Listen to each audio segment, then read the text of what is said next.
Georgia Tech Golden Jackets. It was really fun to cover this team last season, considering the upset that they had at the beginning of the year and just some of the meaningful football that they were playing. And there was a lot of hype towards, hey, maybe they can make a little bit of noise in the ACC, because I feel like last season, with the expectations of where Florida State was last season and Miami and a little bit of NC State, like Georgia Tech was kind of the underdog team where we'll just see where they were and how the ACC ended up playing out. It was wide open. It was for anybody to get. There were a couple games that they dropped in this, but for my predictions for the 2025 season, I think they can do pretty decently. I mean, their biggest games, that we can see right now, Georgia and Clemson. I believe if they can figure things out and take care of business within the ACC, there's no reason why this September matchup can't be a rematch in December. Because the other thing too is, let's say that they do lose this first game against Colorado and they lose against Georgia and then they lose against Clemson. Okay, that's 3 losses. I don't think that would damage their resume too much if, let's say, they win out in their ACC, they have a rematch against Clemson, and they're the one getting the walk-off field goal win. That's an automatic bid. They're in the college football playoff from that point. But let's get our predictions out of the way and let's just roll into it. All right, at Colorado, it's going to be loud. It's going to be rocking. Give me an upset for the Yellow Jackets, just like how they did over in Ireland against Florida State last year. I think Colorado will be ranked going into preseason. Do I think Georgia Tech will be ranked as well? If they are, it's going to be probably 25 or 24. That would just be my thoughts. Maybe they'll be on the outside looking in. Colorado will definitely be a top 25 heading into this season. I think, though, when you look at, let's just look at QB experience, I definitely think King has a little bit more experience. Now, there will be a little bit of difference with kind of where the aerial attack is, considering one of his top, receivers did transfer to Auburn, so that will definitely hurt. But we'll just see where they go with the run game and stuff. But I think what a better way to start the 25 season than getting an upset against Colorado and then starting out strong 2-0 before they have to play Clemson. Now, this game against Clemson, because here's the thing. I think they can definitely beat Temple. I think they can beat Wake Forest. I do think they can beat Virginia Tech. Okay, 1, 2, let's say hypothetically 3. This team they're not going to go 12-0. They're not. Does it have the makings to be? In an ideal, perfect, Georgia Tech fan world. Yeah, because Duke, Syracuse, NC, big games start to get down towards here where, okay, we got tough road games at the beginning of November and in the middle of November before they have to go play Georgia. Okay, it has the makings of, but again, pretty favorable on if they can take care of business in the ACC. With all that being said, because you have to look and kind of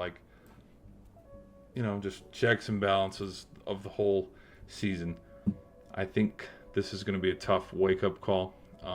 I think for both teams. I think it's a lot to ride on how the Yellow Jackets can play out for the whole season.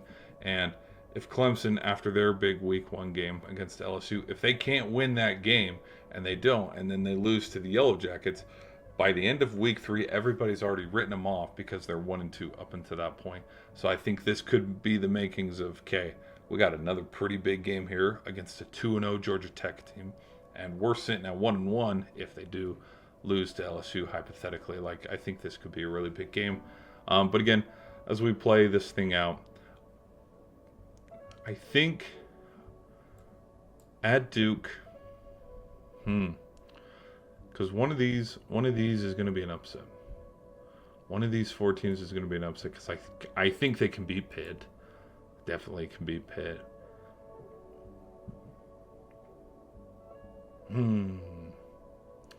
Well, let's see here. The 21st. 21st is when the Seminoles come to town. And the 1st is when the Yellow Jackets come to town.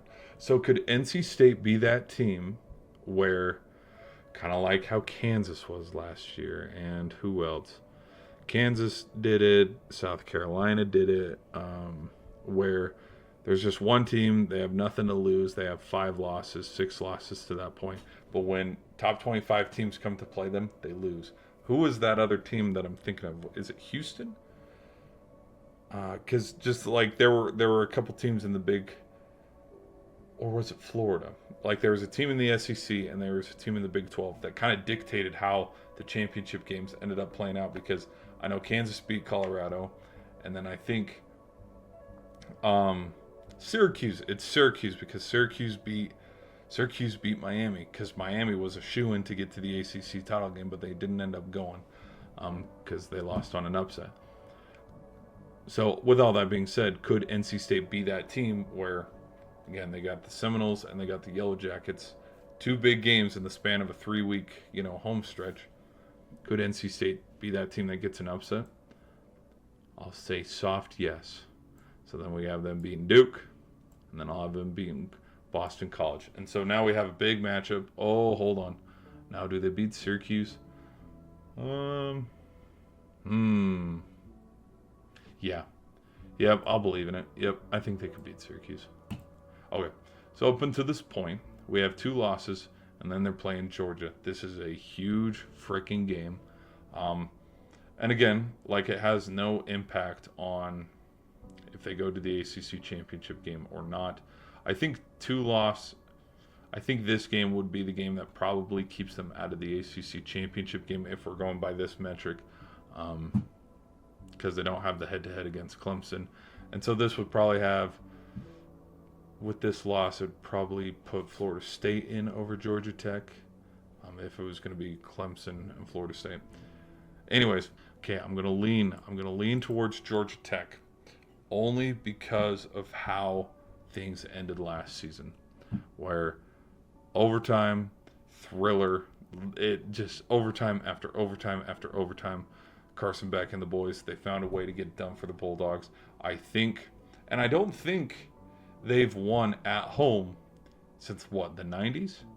So what a better time than now to have this be the first loss for Kirby Smart at Georgia Tech, but also just for Georgia since the 90s. Like, I think that would be huge. So I'm going to put a soft win right here. We'll see. But 2-3 loss Georgia Tech team, that's my thoughts on how they could do. We'll have to see where teams 12, 11, 10, and 9 are, depending on if we could get... I mean, if they lose 2 games, they're going to be in with this, if this is how it plays out.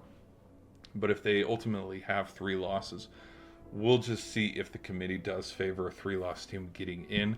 But again, this loss Clemson better be ranked really high when they lose.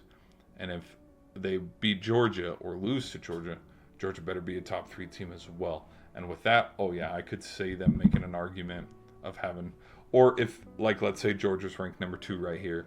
If they do lose to Georgia, I could see them favoring, they lost to Clemson, who at the time was ranked like 5 or 6, and then Georgia, who at the time was also a top 10 team. I could see them favoring Georgia Tech and kind of giving them the benefit of the doubt if they were a 3-loss team, kind of like how they were for South Carolina, because that was the South Carolina argument last season. But again, we'll just see. But that's my thoughts on that. Georgia Tech fans, let me know your predictions in the comments section.